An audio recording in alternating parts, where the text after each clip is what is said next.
third version of International Week 2019-1 of Universidad Santo Tomás. And finally, the last intervention of today is with Professors Alejandra Carbonel, Erika Torres, and Mauricio Buitrago from the DUAD, the Division of Open and Distance University. They will talk about facts and myths about foreign language learning in Colombia. The profile from each of them are as follows. Alejandra Carbonel is Bachelor in English as a second language teaching, Master in Applied Linguistics in English as a second language. Teaching. Her experience as a professor is more than 10 years. For Professor Erika Torres is Bachelor in Basic Education, Program in English as a Foreign Language from Universidad Distrital Francisco José de Caldas, Master in E-Learning and Social Networks at Universidad Internacional de La Rioja, 5 years of experience as a professor. And finally, Professor Mauricio Buitrago, he is Bachelor in Philology and Languages, in English specifically, Master in Spanish as a second language teaching from Universidad Internacional Iberoamericana de Puerto Rico. As a professor, his experience is more than 15 years in different higher education institutions. Please welcome them to the stage.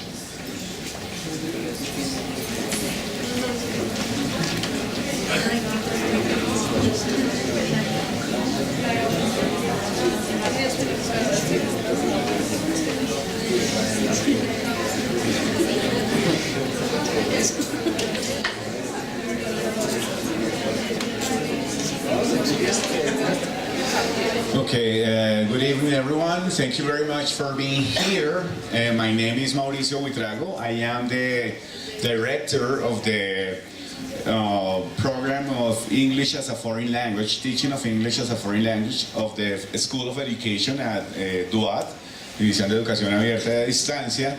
And it's my pleasure to be here with my two colleagues, Alejandra and Erika. And we would like to share with you some of our experience as English teachers here in Colombia, and basically our regards and concerns on a very special topic that is related to the myths, to the realities, and to the facts and some beliefs that are not so real regarding language teaching here in Colombia. So, well, it's an honor to be here. Thank you very much for being here. We will be as direct and brief as possible. So, well, we hope you enjoy this presentation. Okay, good night. How are you? Tired? Are you okay? Oh, yeah, it's late, I know. Well, in this part of the presentation, we are going to do a short activity to know your perceptions and opinions about some topics. Because, you know, we are a lot of people here, and we're just going to do this activity raising our hands. If we think that statement or the thing that I'm going to show you is okay or is right for you, you are going to raise your hand, okay? So I'm going to read it. Wait me.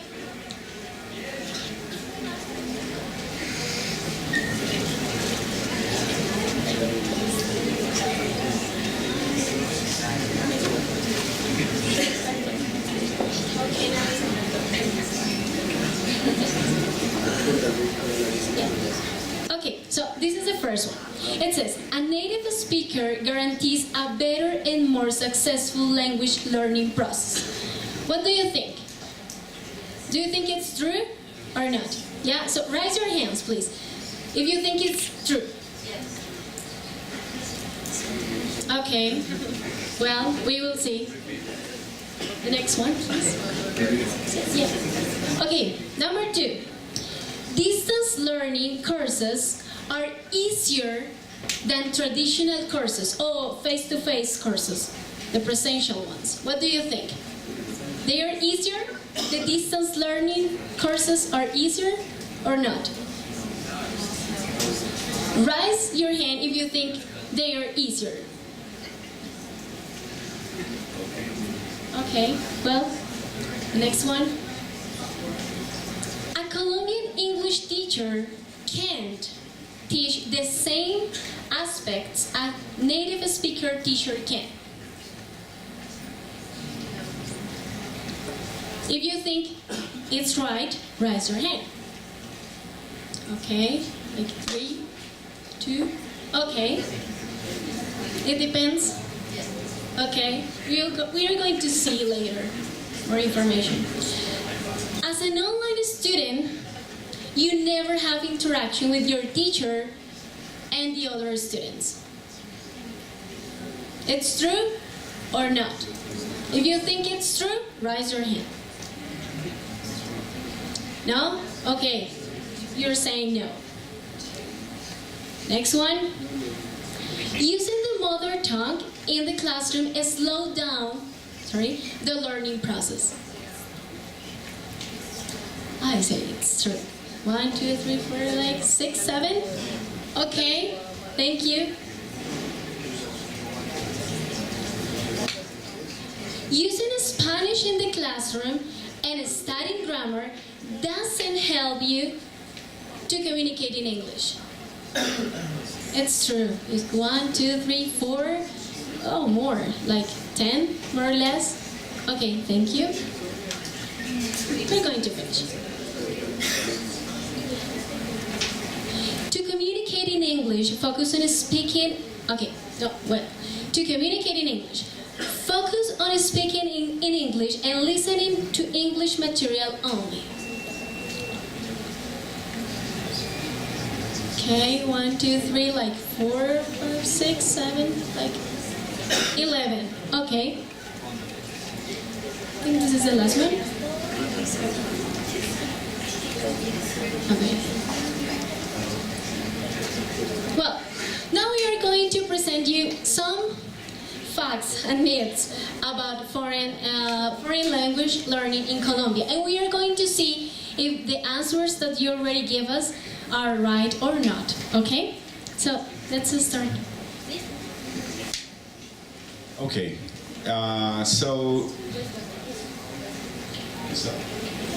Okay, so Erika, Professor Erika is going to talk about the first myth, that is, Spanish should not be used in the English classroom. So let's see what happens. Good evening, everyone. So as he just mentioned, I will be talking about this first myth, which is Spanish should not be used in the English classroom. I don't know if you can read what is written here in this cartoon. So this is an English classroom. There are some people sitting down there, and there's a note on the board that says, "Tonight's English as a foreign language class has been cancelled." So what do you think that happened to those students that are there still waiting? Maybe they are from a very low level. They are like really basic or true beginners, so they really didn't understand the message the teacher wrote on the board. So most of you said, and most of you agreed that Spanish shouldn't be used in the English classroom. Anyways, let's take a look at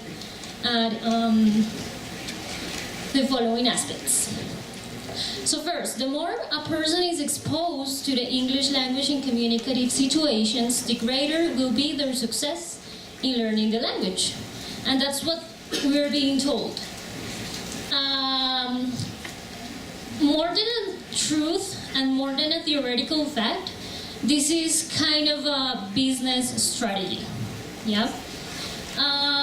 That's why some English immersion programs tend to tell you guys, like, if you want to learn English, then you should only focus on English material, and you should only use English in the classroom.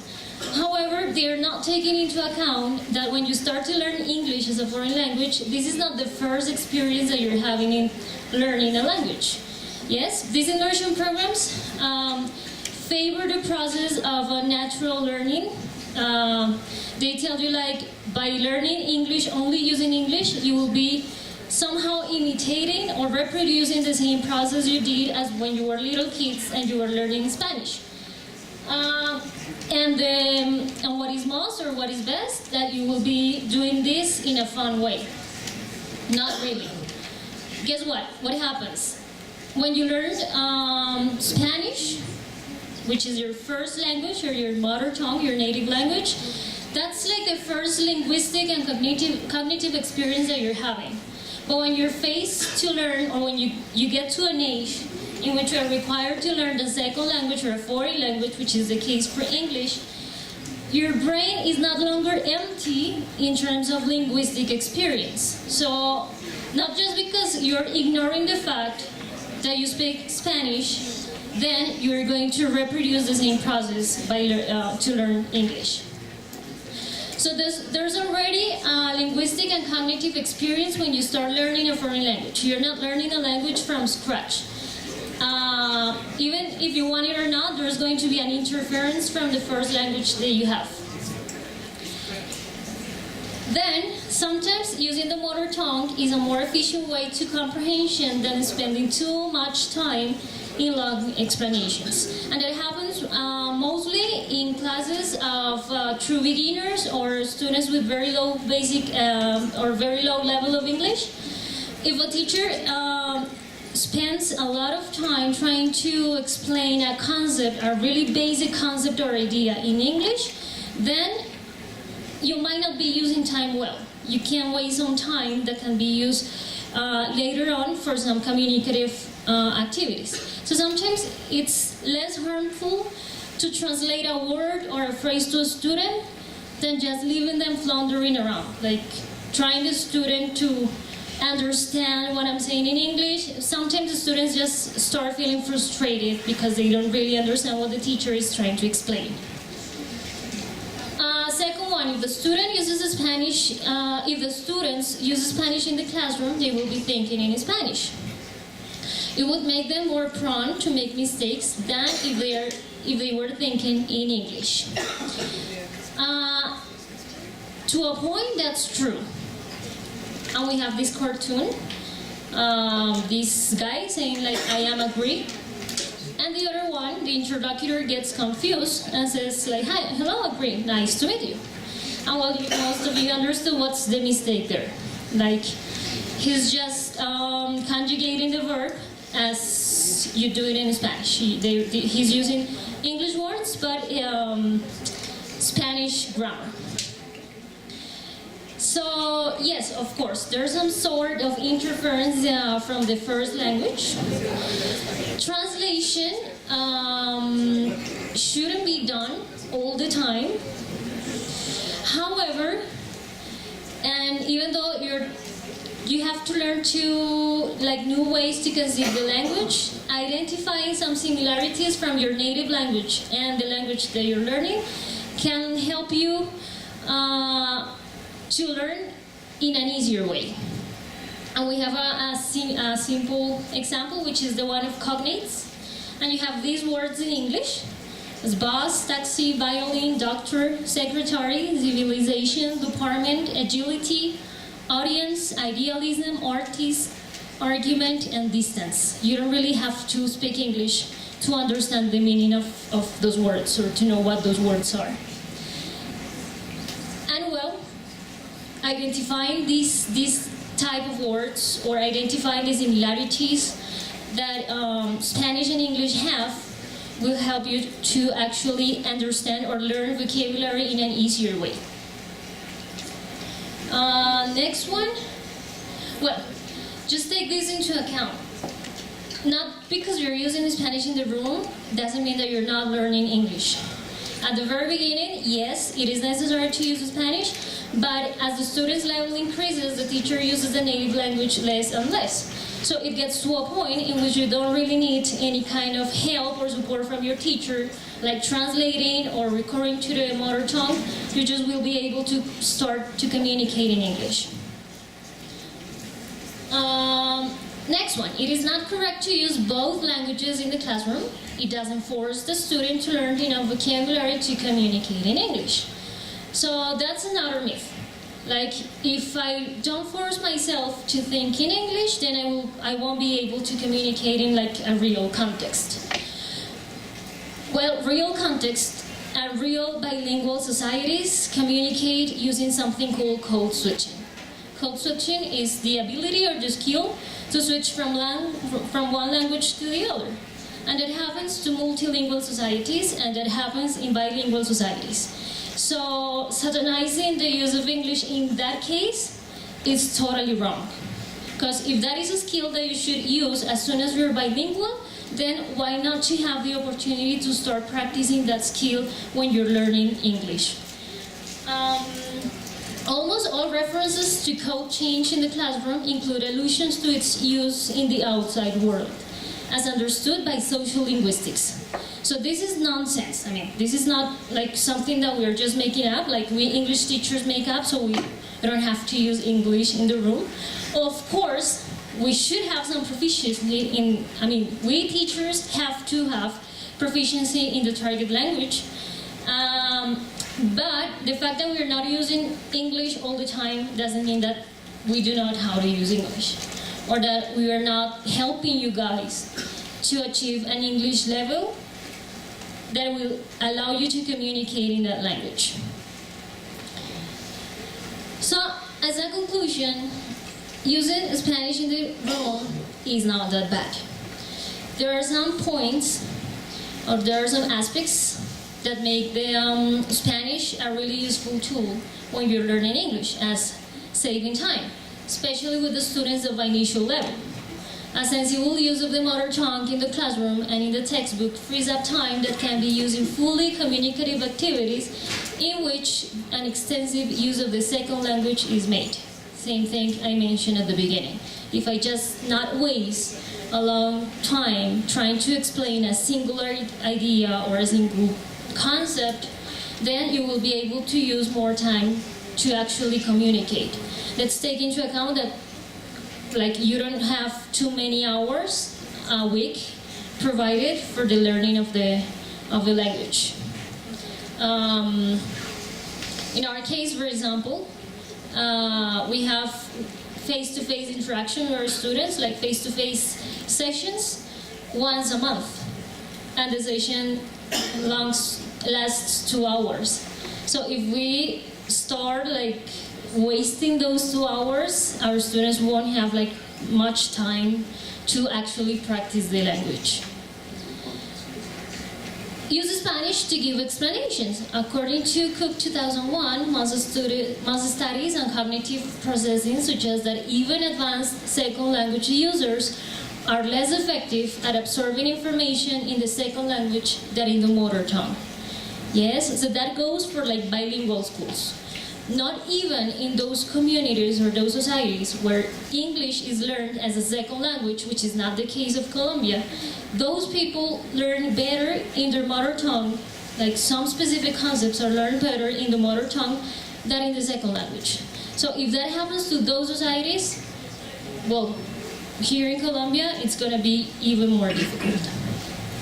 Make comparisons, contrast grammatical aspects, pointing out false cognates, idioms, etc. Lowers the affective filter. The affective filter is the level of anxiety or nervousness or frustration that you can feel when you're learning a language. Sometimes using English helps you to reduce such filter because you will be able to communicate, to finish your speech, to finish your ideas, even if you're not using only English. It also fosters the following strategies as memory when I told you about the cognates. Cognitive strategies, compensatory strategies, metacognitive strategies, affective and social. Well, that's the first myth. If you have some questions, you just write it down. By the end of the presentation, you can ask those aspects.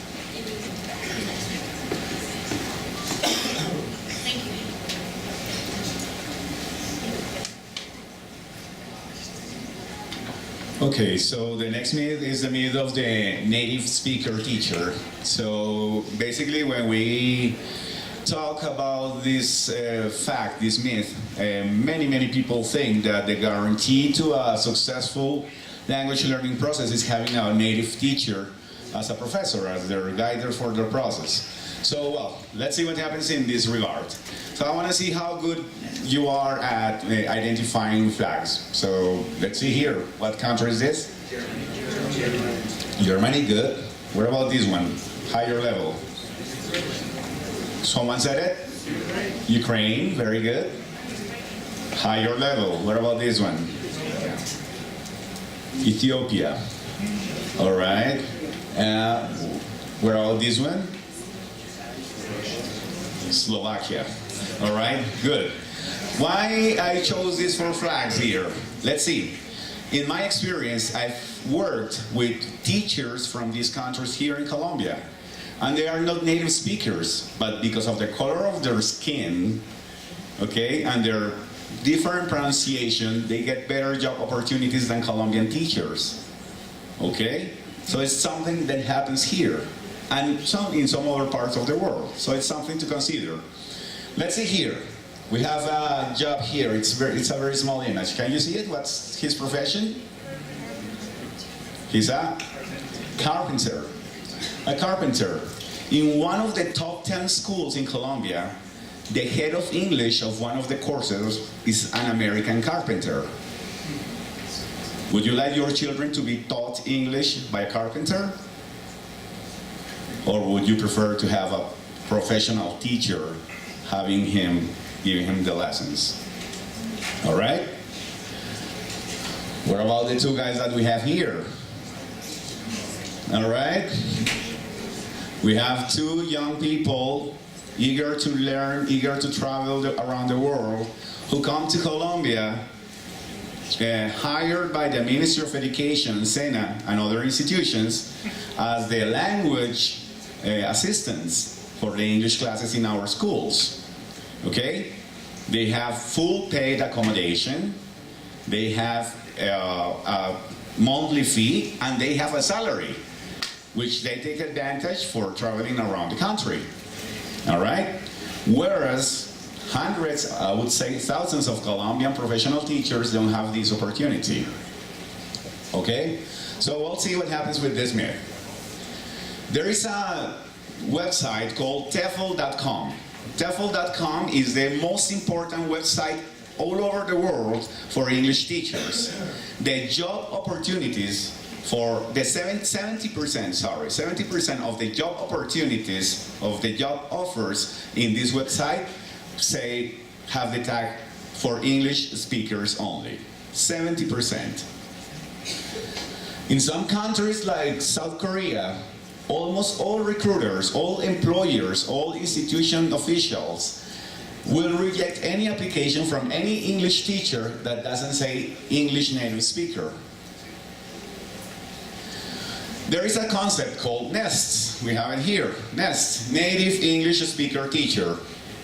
Nests are picked ahead of other likely more qualified candidates because of their nationality, and they even get better salaries. And in the case of Colombia, they don't even have to be native speakers. They can be teachers from Germany, Ethiopia, Ukraine, okay, or Slovakia, who make the same mistakes a Colombian teacher could make, because their English is not their native language. They were also second language learners.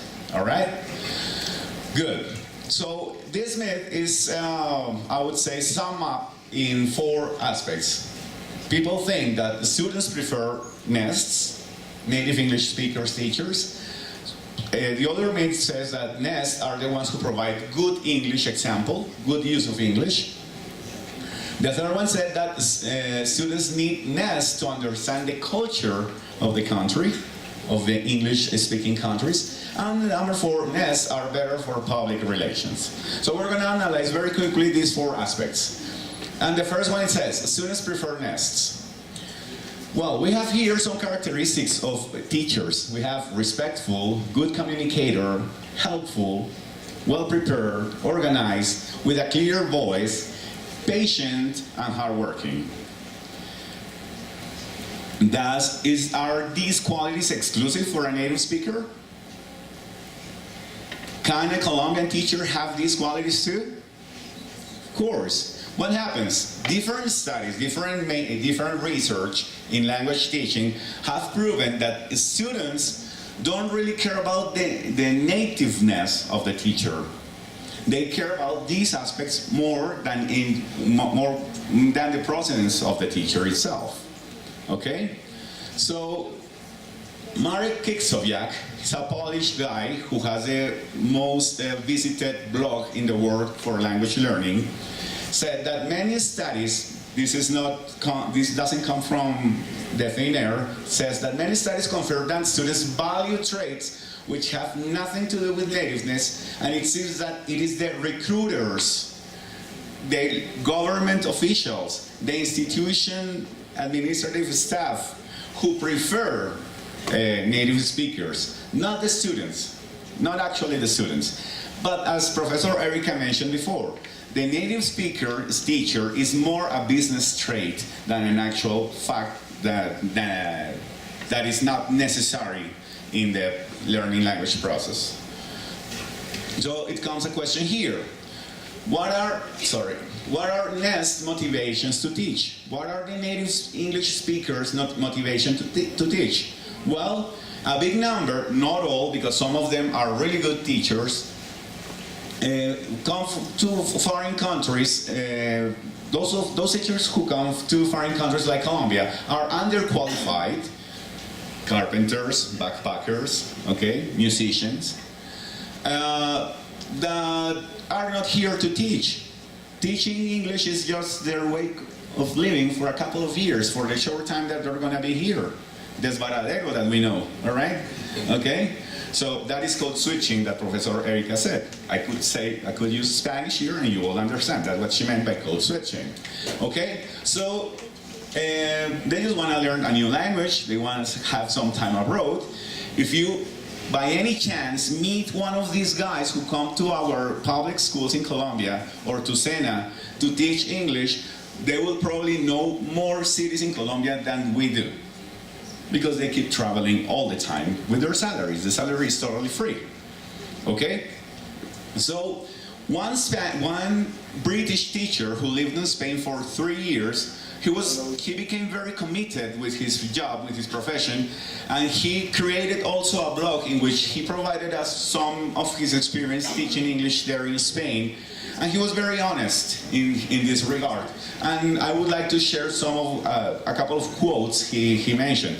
He said that he made great contacts teaching English. He has a new job in Spain, not teaching. He learned 2 languages and he got to know a new culture, but it was never going to last more than a year or 2. So every time he had very clear that he was going to be a teacher only for a couple of years, the top. He said that he had a cocktail of emotions, that he was really bored when he was a teacher, that it was totally unchallenging because it was not what he studied to be. And he felt this imposter syndrome because he noticed that many other Spanish native teachers who had studied to become English language teachers were much more competent, much more well prepared than he was, but they didn't get the job. All right? So he felt like the imposter syndrome. And he said, I had very little teacher training and I was probably picked ahead of other, likely more qualified candidates because of my nationality. So you can add a dash of guilt to the aforementioned cocktail. So, well, that's what happens in the head of a native speaker who's not a real teacher teaching English in a foreign country. Okay? The second is that NETs are the ones who provide good English. Only native speakers speak good English. And it says here, okay, many in the profession assume that language proficiency to be the tantamount, so that the most important aspect, to being a good teacher. So you are a good teacher only if you speak good English. Trivializing many other important factors such as experience, qualifications, that means preparation, studies, commitment, and personality. While proficiency might be a necessity, and it is actually a necessity, teachers must have a good level of proficiency. It should not be treated by itself as the deciding factor that makes or breaks a good teacher. The schools should make sure that both the prospective native and non-native teachers can provide a clear and intelligible language model. Intelligible, that means that it's a language good enough to express correctly in the other language. Not perfect. Do we make mistakes in Spanish? Do you have a perfect Spanish, flawless? No. So that means that we cannot teach Spanish in any part of the world. Or can we? Probably we could, okay? But we make mistakes. A native speaker makes mistakes. English native speakers make mistakes. They make spelling mistakes, they make grammar mistakes. Of course, the possibility is lower, but they do. They do make mistakes as well. They're human, okay? So it's up to the school, to the context of the school, to the necessity of the school to hire the teacher with the correct level. But being a native speaker doesn't necessarily mean success or a correct process here, okay? There are many cases in our program in distance education. I have teachers who work at Vereda, en Cauca, en Río Raposo. Esta profesora tiene que viajar 4 horas en barca y en jeep para llegar a la escuela. Para una escuela donde dicta clase a niños de primaria de todos los cursos en un solo salón. Ella toma inglés, aprendió inglés con nosotros a distancia y tiene un nivel aproximado B1. ¿Eso la hace incompetente para enseñarle inglés a los niños de ese contexto? ¿Necesitamos un nativo que le vaya a enseñar inglés a ella? No creo. ¿Ok? Bien, la necesidad y el contexto definen el nivel de proficiencia que el profesor debe tener. Of course, in a university, in a program of international business, we really need something different. The level of demand will be different. But it doesn't necessarily mean that the teachers must be foreign. They don't guarantee anything because probably they don't have the pedagogy, they don't have the experience, and they don't have the understanding of the Colombian culture to share with you guys what you actually need to learn a language or any other knowledge. David Crystal, he's the Cristiano Ronaldo of English language learning, okay? Today. All right? And he said that all sorts of people, rich, poor, native, non-native, are fluent, but only in a tiny proportion, are sufficiently aware of the structure of the language that they know how to teach it. Who knows how to teach a language? A person who studied to teach a language. One simple question. We all speak good Spanish here. One student, my master's is in Spanish as a foreign language. A gringo told me in one of the classes, Mauricio, ¿por qué se dice idiota y no idioto? Explain.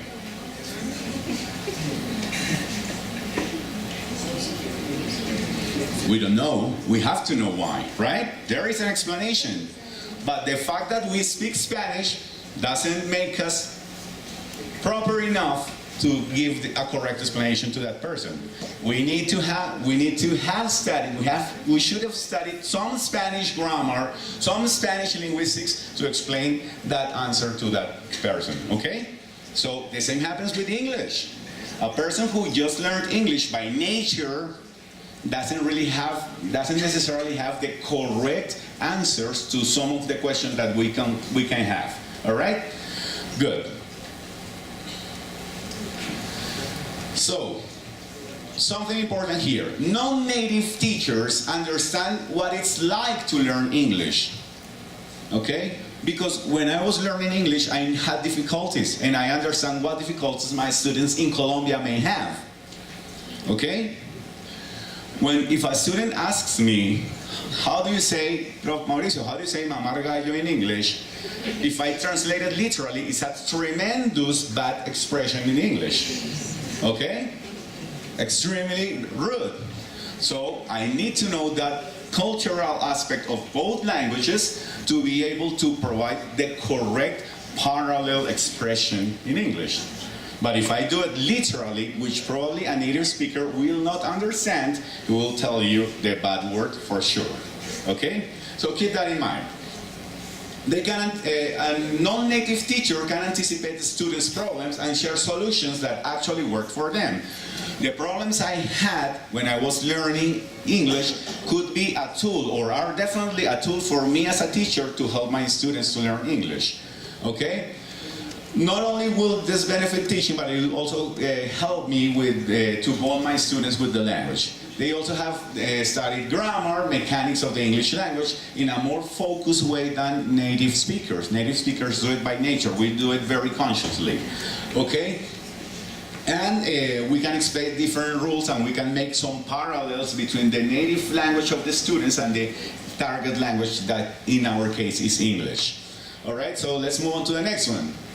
Students need native speakers to understand the culture. How many countries in the world have English as their native language? Let's say. Who says from 1 to 10? Raise your hand. 1 to 10 countries have English as their native language. Okay. 10 to 20 countries. 20 to 30. Okay. There are 60 countries in the world that have English as their native language. So, what happens here? Native speakers know English culture best because they grew up in it. That's what we say. But we restrict the concept of English culture to the United States and Great Britain. What about the other 58 countries? Okay? A native teacher could explain what's considered either rude or polite in different social settings, or they could easily share songs, books, and other media that are popular in English-speaking countries. Well, this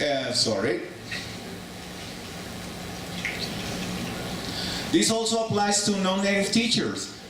Do I have to be American to know what songs are played nowadays? What are the most famous songs in the world?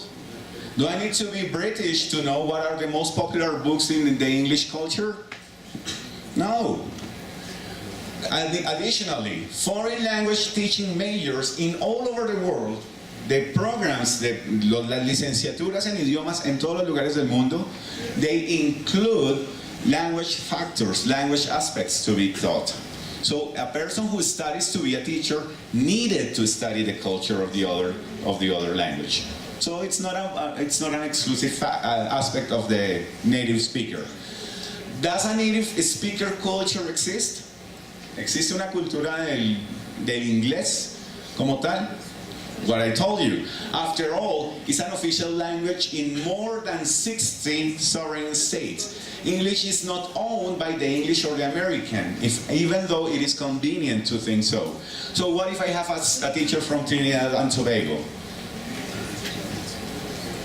He's not useful because he will teach me Trinitarian culture, but I need to learn English and American culture.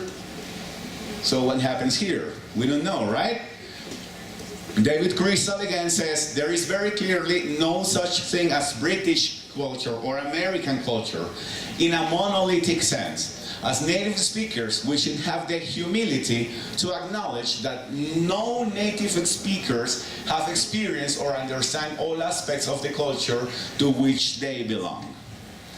Let's say we are Colombian native speakers of Spanish. We travel to another country. We travel to Australia to teach Spanish to people there. And one of my students finds a text from something very typical from Festival del Diablo en Río Sucio. La tarea que yo le asigné a mis estudiantes que están aprendiendo español en Australia fue busquen sobre carnavales y festivales en Latinoamérica. Y uno encontró sobre el Festival del Diablo en Río Sucio. Y aparece un término que yo no conozco y una tradición que yo no conozco. ¿Quién puede aquí explicar sobre el Festival del Diablo en Río Sucio? Entonces no somos dignos miembros de la cultura colombiana. No, el hecho de ser hablantes nativos de español colombianos no nos garantiza tener el 100% del conocimiento de la cultura de un país. Okay? So, that is just a simple example. And finally, NES are better for public relations, and it's very related to something I mentioned before. Look at what an English Institute owner mentioned once. The students, clients, need to feel that they are paying for an authentic English experience. So a native English speaker is an authentic English experience. The teacher's nationality is almost like a brand they know and trust. Es una marca registrada, un profesor extranjero. Even if sometimes the non-branded equivalent, the Colombian teacher is just as good or even better quality and more efficient. As in any industry, the paying clients demand they shape the product according to what they want. And that's why Open English, hablantes nativos todo el día. Okay? Good. All right, so good. This is the almighty and untouchable market demand. The market tells everyone a native speaker is better, and that's what sells. Okay, we are not slaves of the market. We can influence it and shape it. Do you know this guy? He invented the car. Who is he? Henry Ford. And Henry Ford said this: if I had asked people what they wanted, they would have told me faster horses. Okay? The typical means of transportation was horse. If he had asked people and he had obeyed people, he would have created a recipe, a genetical transformation of horses for them to be faster. But he created something new. All right? So, something happens here, just to finish. TESOL is Teaching of English for Students of Other Languages. And it's an organization all over the world. We have TESOL in Colombia, we have TESOL all over the world. TESOL France has issued a public letter condemning the discrimination of non-native speakers for their jobs. Some of the most renowned English language teaching professionals in the world, as Jeremy Harmer or Scott Thornbury, as well as organizations such as the British Council, that is here in Colombia, consider that they have already expressed strong support to the TEFL, Teaching of English as a Foreign Language, equity advocates, which means that teachers from indifferent from their place of origin could teach English in any part of the world. Okay? That is the website, and well, if you would be interested in checking it, you could. All right? But well, the idea is that we have to reconsider. It's not saying that a native speaker is not a good teacher. If he is well prepared, he has the conviction and he has the commitment to teach English very well, he is more than welcome. But there are hundreds of Colombian teachers who have the same capacities and more preparation than a native speaker who's not really eager and aware of the process that he is involved to. All right? Thank you.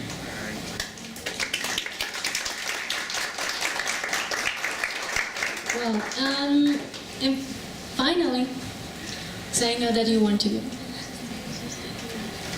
I don't know how to.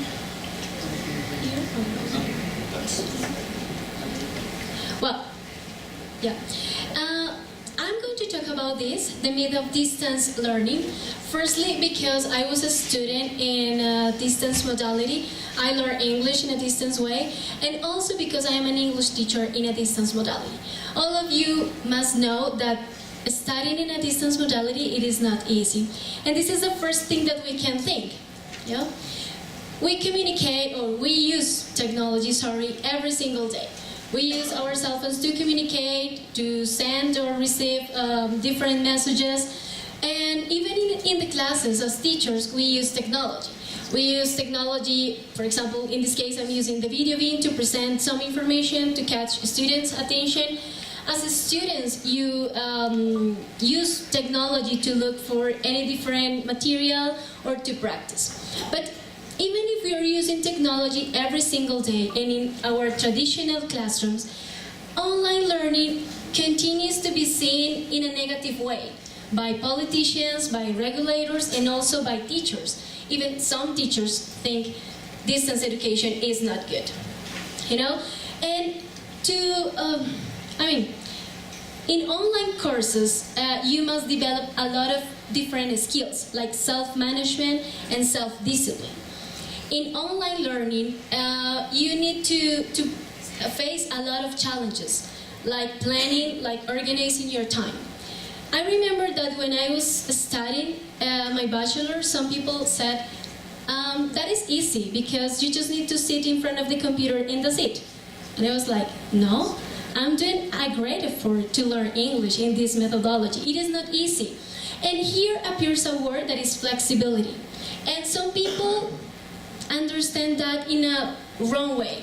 Flexibility doesn't mean that it is easy, you know? You need to plan everything. I know flexibility means in this case, in distance methodology, that you can study at any time and place. But imagine this, you sit in front of the computer and your mother is next to you talking to you, your father is next to you, your dog is next to you. Is it possible to learn in that way?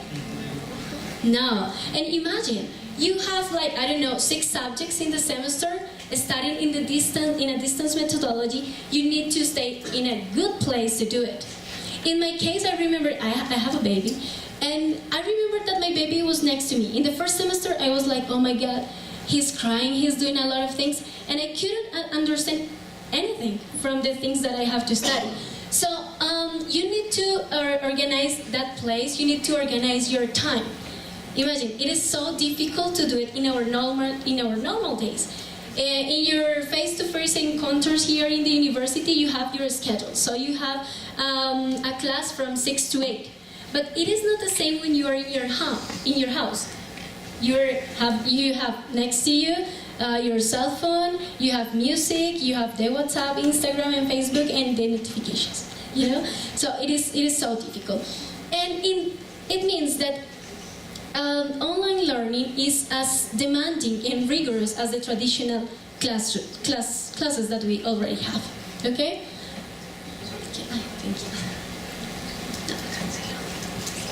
Thank you. Okay. No, the other one. Yeah. Thank you. No, the other one. Yeah. Next. Yeah. And the second myth is this one. As an online student, you never have interaction with your teacher and the other students. And learning a foreign language, it's so difficult because you think, okay, I need to practice with a native speaker, I need to practice a lot with the students. But when you're in front of the computer alone, studying a foreign language, you start to think, okay, what I'm going to do? I do not have any teacher here next to me to explain me some kind of topics or things that I do not know.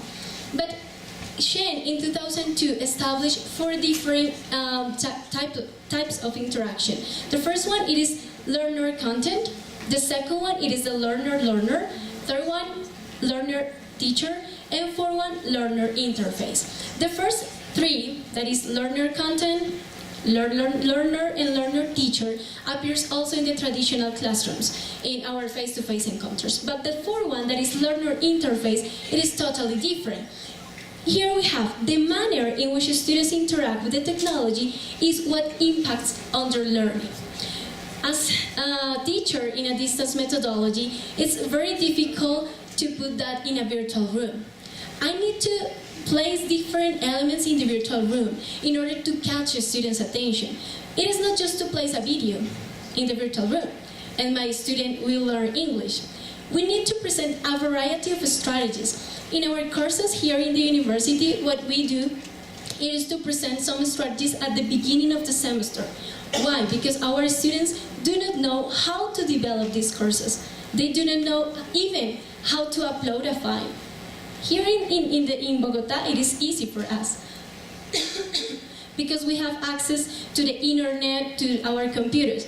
But students in the coast, in Amazon region, they are totally different. They spend like 4 or 5 days in the forest. Tenemos estudiantes que están muy lejos, pueden durar 15 días en la selva, salen a estudiar el fin de semana y solamente tienen el fin de semana para estudiar inglés, para aprender más otras 6 o 4 o 5 materias que están viendo en el semestre.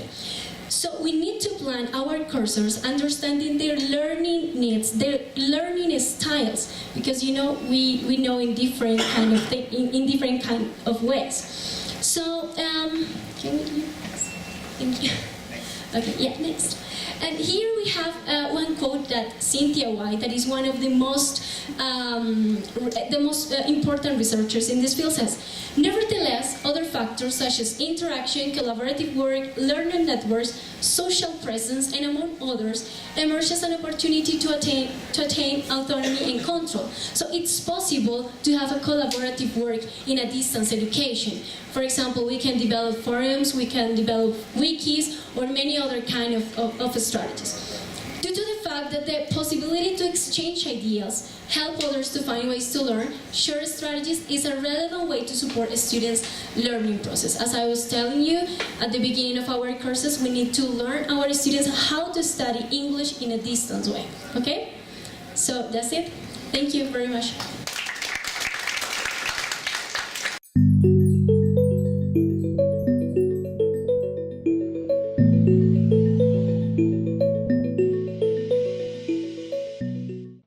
Institución de Educación Superior, sujeta a inspección y vigilancia por el Ministerio de Educación Nacional.